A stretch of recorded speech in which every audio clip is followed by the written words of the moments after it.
అందరికీ ప్రైజులాడండి. ఉదయకాల సమయంలో దేవుని వాక్యంలో ఒక మాట చదువుకొని మనము కొంచెం ధ్యానం చేసుకుందాం. నమ్మకాన్ని గురించి మనం ధ్యానం చేసుకుందాం. నిర్గమాకాండం 14 అధ్యాయం 31 వచనంలో ఎర్ర సముద్రము దగ్గర ఎక్కువ మంది మరి ఇశ్రాయేల్ ప్రజలు మరి మోషే ఏం చేసినాడండి? మోషేను ఇశ్రాయేల్ ప్రజలను ఐగుప్తులో నుండి తోలుకొని వచ్చినారు. ఎర్ర సముద్రం దగ్గర ఆగినారు. వెనకాల పరో సైన్యం వస్తుంది, ముందు ఎర్ర సముద్రం ఉంది. అప్పుడు మోషే దేవునికి మొరపెట్టినాడు, ప్రభా ఎక్కడ మరి ఏం చేయాలనేప్పుడు నీ చేతిలో ఏముంది? కర్ర ఉంది. కర్రతో మరి సముద్రం వైపు చూపించమనేప్పుడు ఆ కర్రను చూపించగానే సముద్రం 2 పాయలుగా చేర్చి, కాబట్టి సహోదర అక్కడ 2 పాయలుగా సముద్రం చేయబడింది. నీళ్లు గోడల వలె నిలబడినాయి. దారి ఏర్పాటు చేసినాడు. అంత మాత్రంగా తూర్పు గాలి విసరింపచేసి ఆరిన నేల మీద ఇశ్రాయేలు మరి నడిచినట్టుగా మనం చూడాలి.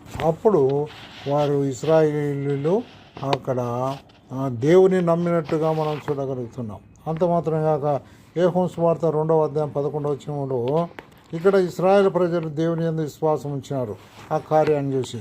ఇక్కడ కానాను పురములో యేసుక్రీస్తు ప్రభువారు ఆ విందుకు కానాను ఊరిలో జరిగిన వివాహానికి పిలువబడినారు. అక్కడ ద్రాక్షారసం అయిపోయింది. అయితే శిశువులు మరి యేసు తల్లి వచ్చి యేసు ప్రభుని అడిగింది, అయా ద్రాక్షారసం అయిపోయిందట, నా సమయం ఇంకా రాలేదన్నాడు. అయితే ఆయన సమయం వచ్చింది. పరిచారకులకు ఆమె తల్లి చెప్పిపోయింది, ఆయన చెప్పినది చేయుడు అని. కాబట్టి సహోదర ఆ ద్రాక్షారసం అయిపోయిన తర్వాత మరి యేసు ప్రభువారు ఆ పరిచారకులను పిలిచి, మీరు ఈ 6 రాతి బాణంలో నీళ్లతో నింపినప్పుడు అవి ఎక్కడి నుండి వచ్చానో ఆ యొక్క రసము, ద్రాక్ష రసము ఎంతో మధురంగా ఉంది. దానికి రుచి వాసన మరి కలిగినట్టుగా మనం చూడదు. కాబట్టి సహోదర మరి అక్కడ శిశువులు యేసు ప్రభునందు విశ్వాసం ఉంచినారు, నమ్మకం ఉంచినట్టుగా మనం చూడగలుగుతున్నాం.